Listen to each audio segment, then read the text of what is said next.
Hello world, hello po mga kababayan ko. Andito na po tayo sa part ng Camarines Sur. Ito po traffic dahil po sa may gagawin po daw na skyway po dito.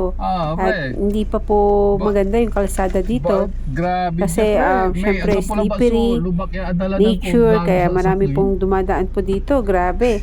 Halos talagang heavy equipment ang talagang dumadaan dito, mga trackings na mga delivery, mga nag-aangkat ng kanilang mga produkto papuntang Manila o sa iba-ibang province. Kaya maraming salamat sa Diyos at nakarating din po tayo dito sa Camarines Sur. At sa iba pang lugar dahil papunta po tayo ng Bicol, Albay.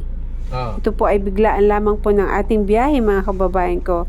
Samahan niyo po kami mga kababayan ko. Welcome to Filipino Life Stories.